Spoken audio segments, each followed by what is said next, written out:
Alaikum. Bismillahirrahmanirrahim. My name is Azam Qadri. I was born at Lahore and had all my schooling from Lawrence College, a premier institution of Pakistan. Graduated from Pakistan Military Academy in 1969 and served for 25 years. During these 25 years, I was privileged to have served in all command, key appointments, as well as staff and also instructional appointments that included a tenure at the Mechanized School of Pakistan Armored Corps at Nowshera. Now, coming to my operational experience, I've been a veteran of famous tank battle which was fought during 1971 Indo-Pak War and was recommended for gallantry twice during the same battle. I'm a veteran of the Afghan Jihad, supporting the Afghans in the struggle against the Russians fought alongside the Mujahideen. I was also fortunate to have served in Kingdom of Saudi Arabia after the takeover of the Holy Mosque by the militants, and I was there as part of the task force which was sent by General Ziaul Haq to Saudi Arabia to help the Saudi brothers. I went on to serve for 3 years in Saudi Arabia leading up to the Gulf War.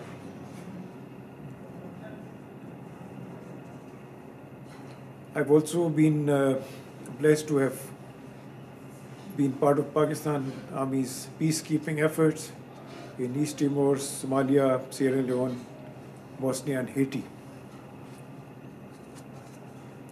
In the post 9/11 scenario, I participated in war against terrorism and I'm currently part of a think tank of Pakistan with the armed forces. Now, talking about my peace and other initiatives from a history of 4 generations of military background, I've transformed into an ambassador of peace initiatives around the world. I've been participating in various action forums in US and UK since past couple of years. As a part of a senior level think tank in Pakistan, I've been advocating peace rather than supporting the Saudi-led action in Yemen and proposed shuttle diplomacy for bringing the Saudis and Iranians together through a dialogue, thereby averting a possible conflict in Yemen. I'm currently engaged in bringing about peace amongst the South and North Koreans by initiating steps for meaningful and people-to-people contacts. My other pursuits, I'm interested in promoting education for the underprivileged and the children of the martyrs, particularly the martyrs of the war against terror, as well as martyrs of the conflicts earlier on that were fought between the Indo-Pakistan wars. I persuaded a large cross-section of expat Pakistanis to contribute funds for education, especially higher education. On the health side, I've been working on different health projects, which is most direly needed in the conflict zones and areas that have been cleared from militancy. On the energy side, Pakistan, as we all know, is beset with different kind of energy shortages. We don't have electricity for half the time, and the other half too is very erratic. I've been collaborating with different countries and people in order to bring in energy into Pakistan. I also worked for the interfaith. I've been trying to bring in harmony amongst the other minorities of Pakistan on an inevitable turn, as has been ordained in our religion, as well as what our great leader Quaid-e-Azam professed and talked about interfaith amongst our people. I also talk of interfaith on a global level, not only in Pakistan, but also amongst communities, amongst people, so that we make world a better place to live in. Now, coming to my literary activities. For the past 10 years, I've been very busy writing books and also contributing to the media in Pakistan. In order to acknowledge the large-scale sacrifices of Pakistanis, I've been writing books, and to make it worthwhile, I've completed 6 books already. These books are about heroes of Pakistan, and I'm in the process of writing another few, which will be launched in due course. I'm currently working on another book on war against terrorism, in which Pakistan had lost a huge total of people and men in trying to curb out terrorism from Pakistan and also in the conflict zone of Afghanistan and Pakistan. I'm also a believer of empowerment of women in Pakistan. Among the other effects of post 9/11 is the resurgence of fundamentalism and subjugation of women. I've joined the cause of women empowerment and rights of women not only in Pakistan but also globally.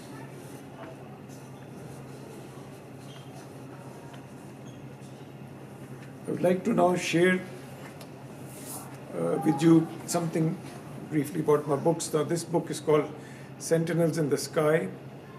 This book deals with the 100 heroes of the Pakistan Air Force who were decorated for valor in the 1948, 1965, 71 wars, and also in the Arab-Israeli war, where our pilots were supporting the Arab forces while they were fighting against the Israelis.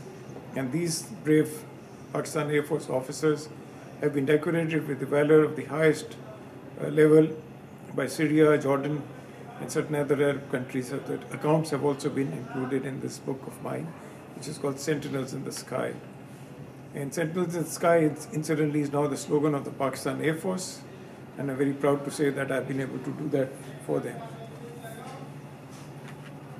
What more can a soldier desire? This is the first book I wrote on my good friend, Major Shabir Sharif Nishane-Haider, who happens to be the highest decorated officer in the history of Indo-Pak subcontinent. This friend of mine got decorated for valor for Stara Jurat in the Indo-Pak War 65, where he actually led a patrol into the Indian territory, and having done his job, when he was coming back, he raided an Indian gun position. And not only was he able to make them run away, he was able to bring an Indian tank towed behind an Indian truck back to Pakistan territory, and he handed over the keys of the vehicle to his commanding officer.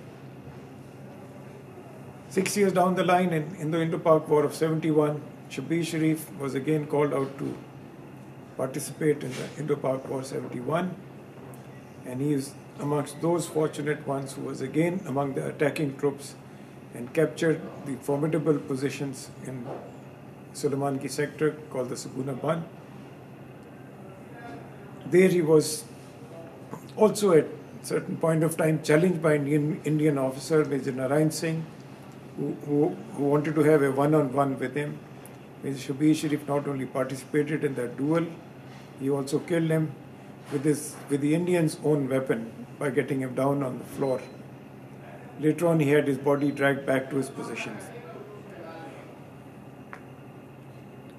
This happened on the 5th of December. On the 6th morning, while he was trying to beat off an Indian attack, which was led by Indian tanks, he was engaging in Indian tanks himself when he was fired upon by an Indian tank, and he was martyred in the process. What is different about him, or what makes him different to others, is the fact that after the ceasefire, the Indian commander-in-chief was at that time Field Marshal Manekshaw. He came round to the 0 point where the 6th FF, which is the battalion of Shabir Sharif, was deployed, and he wanted to meet his battalion and also meet Shabir Sharif, who had made quite a name for himself even amongst the Indians. And when Field Marshal Manekshaw learnt about this, that Shubir Sharif had been martyred, him and the other Indian officers stood for a moment in silence to pay tribute to this great man. I lost my friend when he was only 28 years old. But with him, what he did has left legends behind for our younger generations to emulate, our younger army officers of future to learn something from his great deeds that this brave son of the soil had done for Pakistan.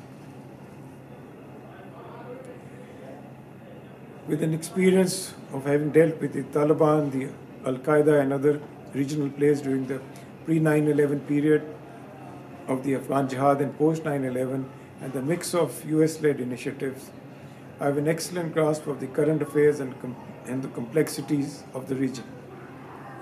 Combined with a rare blend of military, peacekeeping, anti-terrorist background,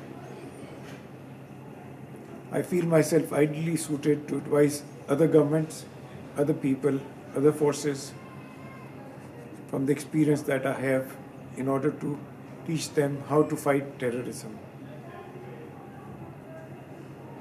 I've already been invited by fellow historians and academic institutions internationally to deliver lectures as a specialist in war against terrorism and multidimensional areas of expertise.